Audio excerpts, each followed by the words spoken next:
Ngayon, mga bossing, itong nangyayari sa Senado, nakita naman natin noong nakaraan, hindi ba?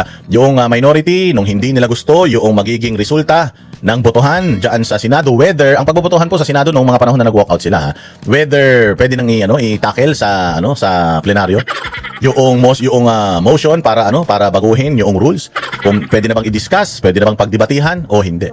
Yun lang wala pang ruling, wala pang mga wala pang eksakto, kumbaga panukala pa lang yun. Pag-uusapan pa lang nila, at pinagdedebatihan pa lang doon is yung pag-uusapan hindi pa yung mismong motion, pag-uusapan, pagdedebatihan. Gusto nila that day pagdebatihan na yun. Pero dahil kulang sila sa numero, anong ginawa nila? Nag-walkout sila. Constitutional ba ang pag-walkout? Mali po yun. Maling-mali po yun. So sila ang nauna. Ngayon ginawa sa kanila dahil sa nangyaring supposedly merong session kahapon, Lunes merong session yan, may plenary session, dapat pagbobotohan na rin yan. Yung pinagdebatihan nila bago sila nag-walkout, dapat pagbobotohan na yan. Ngayon hindi natuloy, bakit? Kasi nga nanggulo na naman yung otoridad. At nagpunta na naman doon at nagkaroon na naman ng komosyon. Actually pwede naman Pwede naman nilang sabihin na meron ng warrant Jinggoy, it's up to you whether susuko ka ba o hindi, kasi binigay na namin sa iyo yung deal mo. Nag-ano ka na, nagpiyansa ka na. So alam mo na may isa ka pang lalabas, which is yung non-bailable. Susuko ka ba o arestuhin ka namin dyan? So, pumunta na sila doon. Ang dahilan nila kasi natakasan daw sila ni Bato. Mga gago pala kayo. Natatakasan talaga kayo ni Bato kasi unang-una sa lahat, hindi nyo naman talaga siya dapat hulihin at hindi nyo, sinabi naman ng presidente nung panahon na yan na hindi naman siya dapat hulihin at walang utos na hulihin siya. So, nakalabas siya ng matiwasay, hindi siya pinigilan. Kasi nga, yun ang sinabi ng presidente, wala namang order so hindi kayo natakasan, umalis siya. At dahil doon sa kabobohang announcement ng presidente kasi nungalingan niya, nakaalis siya. Dapat isihin niyo to si Bongbong Kasi kung una pa lang sinabi ni Bongbong na hindi talagang kailangan siyang arestuhin dahil meron ng kaso sa ICC. Nangyari na yan kay Pangulong Duterte at hindi pa naman yan dinidesisyonan ng Supreme Court. So dapat gawin pa rin natin yung ginawa natin nung una, kasi kapag hindi natin ginawa yun, parang inaamin natin na nagkamali tayo nung una. Hindi ba? Dapat ganoon na sinabi ni Bongbong, pero sinabi ni Bongbong dahil normal na sinungaling siya, sabi niya hindi walang nagpapahuli. Wala nag-utos, walang ganito, walang ganyan. So wala naman pala nagpapahuli, wala naman palang utos di alis na ako. Ngayon doon sila galit na galit. Ngayon papakinggan natin kung ano ang mga statement nitong mga senador na nag-walkout. Again, take note, nag-walkout po sila noon. Ngayon, sila naman ang hindi sinipot. Galit na galit sila. Panoorin natin itong unang i-play natin, itong interview ng pinakakupal na senador na napakayabang. Napakayabang nito, ang galing nitong mambaboy, ang galing nitong manghudas ng mga ng mga pulis, barangay tanod, barangay chairman. Pag-away mag-asawa, ang bilis nito. Kapag kaaway mag-jowa, ang bilis nito, bibigyan niya pa ng pansogo, regaluhan niya pa ng pampatigas ng burat. Putang ina, ganito tong senador na to. Para lang sa makialam sa problema ng mga magjojowa at ng mga mag-aasawa. Ito yung mahilig makialam, ito yung mahilig mang-shortcut sa proseso. Ito yung feeling niya siya ang batas. At tandaan ninyo, itong mamang ito, yung nagbigay ng tip na halagang 300,000 sa isang babae. May asawa to, pero nagbibigay ng tip sa isang entertainer. Tapos ang anak nito lumabag sa batas trapiko nagsorry. Yung anak nito, ang pinakamalaking flood control budget na nakuha diyan sa Kongreso kahit hindi naman binabaha yung kanyang distrito. At yung anak nito yung gumastos yung laking parang chupon ni Bonjing na iniinom diyan sa ibang bansa sa loob ng 2 araw, 7 milyon ang binitawan ng anak nito. Lingkod bayan yan Lingkod bayan yan. Nagtataka nga ako sabi ko, paano ba naging sobrang yaman nitong mga to? Hindi naman to mga bilyar. Yung mga bilyar sobrang yaman yan, pero nakita mo ba yung mga bilyar na umaasta ng ganyan? Alam mo yung mga tao, ito narinig ko to sa isang wise man alam niyo yung mga tao na ipinakikita nila yung kanilang yaman, yung mga tao na pinagyayabang nila yung mga kanilang yaman, yan yung mga mahihirap na tao na binigyan ng biyaya na hindi nila alam kung paano i-handle yung kanilang kayamanan. Kasi meron mga taong ipinanganak na mayaman. Nandiyan yung mga Henry C. Yung mga anak ni Henry C. Di ba? Yung mga C brothers. Nandiyan yung mga Gokong Wei, yung mga Tangkatchong. Ito yung mga talagang, mga Taipans o mga old rich na mga Pilipino, mga Tan. Yung mga yan, nakita mo ba sila? Nakita mo ba sila na ipinopost nila sa social media nila yung kanilang mga karangyaan sa buhay? Nakikita mo sila na gano'n? Nakikita mo sila na yung mga anak nila, when they travel, nagbablog sila, pinapakita nila, they buy luxury items and so on and so forth. Wala. Bakit? Kasi nga, na sa kanila yun normal na sa kanila yun yung pagiging mayaman So, itong pagbili ko ng mamahalin na bag, that's just normal to me. Hindi ko na kailangan ipagyabang yan because the fact na I am a Villar, the fact that I am a Tan, alam ko na kagad na afford niya yan.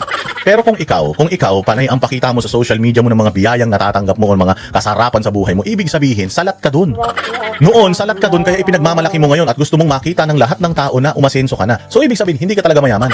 Itong mga anak nito ni Tulfo, kung kita mo kung magpakita ng yaman, si Tulfo, kita mo kung magdamit, di ba? Talagang, talagang meron pa siyang pinakita pa niya yung mga damit niya sa bahay na lahat puros mga, mga designer. Paano nangyari yun? Hindi naman ang mga Tulfo ba, old rich ba yan? Puros mga broadcaster man lang yan. Puros mga, mga taga-television man lang yan. O so ibig sabihin, hindi sila talagang mayaman. Oo, dati silang maliliit na tao lang, biglang nagsiyaman dahil sa ewan natin kung sa papaanong paraan, pero grabe silang makapagpakita ng makapagyabang ng kanilang mga spending sa buhay. Eh lalong-lalo na, okay man lang yan kung pribado na tao ka. Pero kung halal ka ng taong bayan, tama ba yan? Di ba, Rapi Tulfo, dapat ikaw mismo ang nagpapatulpo sa anak mo doon sa ginawa niyang kabalbalan dyan sa ibang bansa. Galit na galit pa nga yung kapatid mong may salamin si Ben Tulfo dahil mali daw yung ginagawa ninyo. Kasi kayo, sa ngayon, ang dahilan nga niya ang baluktot na pag-iisip niya. Bakit? Pera ko naman yun O, paano mo masasabi sa taong bayan na pera mo yun? Ipinasasahod ka rin ng taong bayan. Ngayon, itong kupal na ito, siya nagbukas ng yung hearing tungkol sa smuggling ng sibuyas. Ano na nangyari? Siya naglabas doon sa pangalan ng Michael Ma. Ano na nangyari? Naipatawag ba niya? Hindi. Takot eh. Yung PCSO, yung hearing sa PCSO, hindi ba sa loto, yung linggo-linggo may nananalo. Hindi ba siya rin nagbida-bida ron? Magbida-bida siya ron, nagsisigaw-sigaw siya ron, tapos ano na nangyari doon? Wala rin, di ba? Kasi nga malalaking tao yung involved at hindi natin alam kung nakatanggap na ito ng sandamukal. Kasi bilang isang dati lang na news anchor, biglang naging ganito kayo kayaman. Paano nangyari yun? Naging bilyonaryo kayo? Paano nangyari yun? Madami namang mga naging katulad ninyo na naging personality sa television pero hindi naman naging super duper bilyonaryo katulad ninyo. Anong pinaggagawa nyo? Saan galing yan? Tatanong lang ha. Pero panoorin natin itong kanyang interview. Sama-sama kasi ng loob niya. Masamang-masama yung loob niya. Bakit? Pakinggan natin. Ang pagsuko ni Senator Jingoy Estrada at ang pagwala ng majority block sa sesyon ngayon. Kausap po natin si Senator Rafi Tulfo. Kasama niya si Mon Valdez live mula sa Senado. Mon, Senator Rafi. Yes, Julius, alas 5 ng hapon dapat nga inaasahan yung pagsisimula ng sesyon ng Senado. Yan na makikita ninyo, sinong ini-interview ng mainstream media, puros minority. Kaya papalaga natin yan. Dito sa Senado, pero hindi dumating o no-show yung majority senators, kaya naman naantala almost 2 hours or more than 2 hours na nga naghihintay ang mga minority senators dito sa session hall. Kaya hinatid natin si Senator Rafi. Senator Rafi, magandang gabi ho, no? Ano ba nangyari? Aware ho ba kayo na hindi talaga sisipot ang mga majority or yung membro ho ng mayorya, sir? Actually, hindi namin alam. Hindi nyo alam kasi tanga kayo. Kabubuhan mo naman, ang tanda-tanda mo nan, tanga-tanga mo pa. Nakita mo naman siguro nung umaga pa nagkaroon na ng komosyon dyan. Nagkaroon na ng komosyon, di ba? Aga-aga pa. Nakita mo na tinatry arestuhin yung isang senador na kasama nyo. Hindi nyo man kasama sa inyong grupo na minority, pero kasamahan nyo na senador. Mano ba naman yung bilang isang bahay, ipinakita nyo yun na solid kayo. Pero pinakita nyo na divided talaga kayo eh. Tapos ngayon nagagalit kayo. Nagagalit kayo kasi pinag-antay kayo ng matagal dyan. Kayo nga nag-walkout kayo eh. Sa isang caucus na legal, nag-walkout kayo dahil nga sa pag-walkout ninyo, walang nangyari dun sa caucus na yun. Nagsayang ng pera ng taong bayan. Tapos, kayo ngayon, hindi kayo, may rason eh. Meron talagang rason kung bakit hindi natuloy yung hearing ngayon. Paano ba matutuloy yung hearing kung merong kinakaharap niyo mismong tahanan ninyo na problema? Ano yung magpaparty pa tayo? Nakita na natin yung bahay natin sinusunog. Magpaparty pa tayo? Di ba? Siyempre, uunahin natin yung mga kasama natin dito sa loob. Uunahin natin i-secure yung mga kasama natin sa loob. Walang hiyan eh. Nagrereklamo siya na nag-antay sila ng 2 oras. Putang ina, hindi kayo nagreklamo. Noong nag-walk out kayo sa gitna ng debate dahil mga iyaking kayo. 2 oras kayo nag-antay, tanga kayo. Sa 30 minutes na nag-aantay kayo, di sana tinawag-tawagan nyo na yung mga miyembro ng majority, Senate President. Sana tinawagan nyo na. Ang bobo nyo naman. Putang ina, naging senador kayo tapos ganyan kayo katanga. Wala kayong cellphone, wala kayong mga staff na pwedeng pumunta sa opisina noong Senate President para kausapin yung staff ng Senate President na matutuloy pa ba yung session kasi kung hindi na matutuloy, alis na kami. Ginawa niyo yan, nagstay kayo doon ng 2 oras para magdrama kayo. Kasi sakto talaga, nakita mo nandoon sila Lisa Masa, sila Parans Castro, yung nanay ni Claire Castro nandoon eh. Na parang may mga suot-suot pa silang mga salita na ganyan eh. So alam mo talaga na pinlano nila ito at alam nila na mangyayari yan ngayong araw na ito. Kasi kita mo, habang nagkakagulo, habang ganyan na naman, meron na namang mga arestuhan, nasan sila? Nandun sila, nakapetiks lang. Nakabarong lang. Mano ba naman kung talagang concern kayo sa bahay ninyo, concern kayo sa Senado, talagang gusto niyo mabalik ang dignidad ng Senado, tumayo kayo para sa Senado. Kaya iba ang politika ng kabila, samahan ninyo. Binababo yung bahay ninyo eh. Sinisira yung bahay ninyo eh. Tapos sitting pretty kayo, tapos sisisihin nyo yung mga nagtatanggol sa bahay ninyo. Gago pala talaga tong mga Tulfo na to. Putang ina ng mga ito eh. Hindi sila sisipot ngayong araw na to. All we know ay sasama lang nila si Jingoy bilang sympathy, whatever. And then babalik din sila come 5 o'clock. Kaso hindi nagsibalikan and we've been waiting as you can see. Siyempre, talagang di sila magsisibalikan. Sinamahan nila si Jingoy. Siyempre, ang dami pang mga gagawin. Kailangan talaga magpakita ng solidarity. Ganyan ang magkakaibigan, ganyan ang magkakapamilya. Sa kahit na sa hirap at ginhawa, magkakasama. Kayo, alam nyo na mangyayari ito. Alam nyo na gagawin ito ng majority at alam nyo na sasama ang majority sa kanilang miyembro. So you took the advantage. You took that as an opportunity para makapag na naman kayo na naman na magaling. Ano kayo naging magaling? Nag-walk out nga kayo nung nakaraan. So kung halimbawa hindi natuloy ito, meron naman dahilan. Siguro naman hindi ka naman bobo, hindi ka naman grade 1 mag-isip. Hindi ka naman siguro mangmang para maisip mo, palagay ko, 30 minutes na tayo dito, wala pa sila. Palagay ko walang mangyayaring session ngayon. May GC naman kayo, di ba? Sana tayo kayo sa GC. Nandito kami sa plenary, nandito minority. Pupunta ba kayo? Kasi kung hindi kayo pupunta, 10 minutes na nag-antay kayo, dapat nag-message na kayo. Kung hindi kayo pupunta dito, siguro, maganda siguro, alis na kami. Gusto nyo kasi kasuhin pa kayo? Ha, gusto nyo i-baby kayo, pulbuhan pa kayo? Hindi kayo you cannot you cannot read between the lines, ganun ba yun? So kailangan pa habang pinagtatanggol ng majority senators etong isang kasamahan nila na inaabuso, gusto nyo anuhin pa kayo? Ay, ano ha, wait lang, iwanan namin si Jinggoy tapos puntahan namin kayo. Tangina, sobrang special nyo naman. Utangin ng mga hari at saka mga reyna ba naman kayo? Para asikasuhin pa kayo. Alam nyo naman na may nangyayaring ganun sa grupo nila eh. O ano ba naman gagawin ninyo makisimpatya? Hindi na dumadagdag pa kayo. Eh akala namin babalik sila, hindi sila bumalik. Tanga kayo. Bobo kayo kung ganun. Paano kayo naging senador? Wala kayong mga utak. 10 minutes, 20 minutes, 30 minutes na nagantay kayo dyan. Siguro naman alam nyo na ay baka ano kasi dahil may nangyari kanina, baka hindi sila pupunta. Text nga natin. I-message nga natin. Tawagan nga natin. Yung staff, o ikaw nga tumawag ka nga sa kaibigan mo staff ni Cayetano. Ano bang balita? Kasi hindi tayo pwede magstay dito ng matagal. Sayang oras natin. Para at least man lang alam namin. Hindi kayo nagtanong, nag-antay lang kayo na nag-antay hanggang alas 7. Sana hindi na kayo umuwi. Sana inantay nyo na hanggang ngayong umaga. Total mga tanga naman kayo. Di sana nagpakabobo na kayo lalo. Inantay nyo hanggang ngayong umaga. Para talagang sulit na sulit. Pero hindi. Ang ginawa nyo, alas 7 nagsiuwi kayo. Bakit? Kasi may mga lakad kayo, may mga dinner arrangements kayo, kakain pa kayo ng masasarap. O kasi kung talagang gusto nyong mag-antay, pukin ang ina ninyo, nag-antay na kayo hanggang 7:30. Eh di sana nag-antay na kayo hanggang alas 6 ng maga. Hindi nyo pa sinulit yung katangahan nyo. Miski ako sasabihin ko putang ina naman, hindi ba kayo mga kung ako si Alan Peter Cayetano, sabihin ko, nagantay kayo talaga, bobo kayo. Nakita nyo na nga nagsialis kami, nakita nyo na nga na hindi naman planado yung nangyari ngayon. So dapat in-expect na natin yung worst. Talagang makakancel yung ating yung ating sesyon dahil putang ina inuubos kami.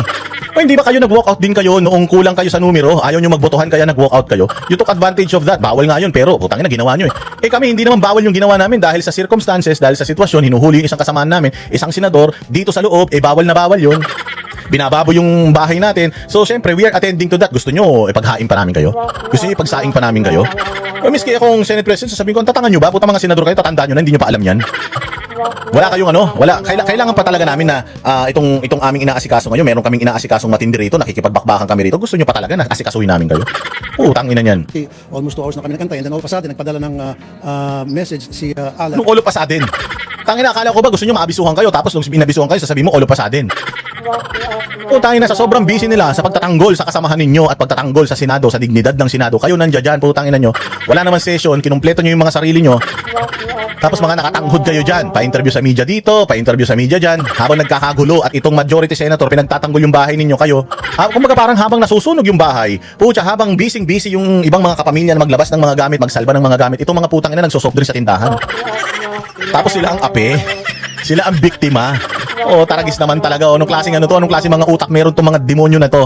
Kay Tito Sen at mahaba so paiksin ko lang, parang pinalilitaw niya na kami makikiisa sa kanya.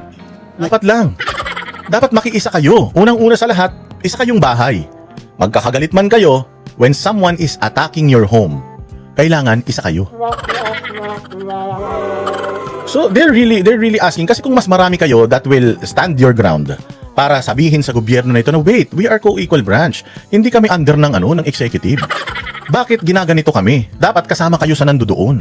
Kasi nga isang bahay kayo, unless gusto nyo talaga na masira yung bahay ninyo para kayo ang bida. Diba? Unless ganun ang gusto nyo mangyari. Pinaikli daw niya yung mensahe ni Alan Peter Cayetano. Kalinaw-linaw naman yung mensahe ni Alan Peter Cayetano na regardless kung ano po ang ating posisyon, minority man tayo or majority, sana po samahan nyo kami sa pagtatanggol sa ating tahanan dahil hindi po tayo dapat ginaganito. Sana po samahan nyo kami. Hindi naman nila sinabi na samahan nyo kami para lumabag sa batas. Hindi naman nila sinabi na samahan nyo kami para labanan ng gobyerno. Ang sinabi lang naman nila bilang isang bahay, bilang magkakasama, sana naman ay samahan nyo kami sa ganitong panahon. Kasi nga, ang pag-aabuso ng may kapangyarihan at pambababoy ng may kapangyarihan sa Senado, hindi lang ito sa akin, sa ating lahat. So I am expecting and I am hoping that you are one with me in protecting the Senate's dignity. Hindi kayo sumama. You chose to stay there, magmukhang kawawa, magpaawa, pinag-antay kayo ng 2 oras. Pinag-antay lang kayo ng 2 oras, umiiyak kasi si Jinggoy nga makukulong. Hindi natin alam kung hanggang kailan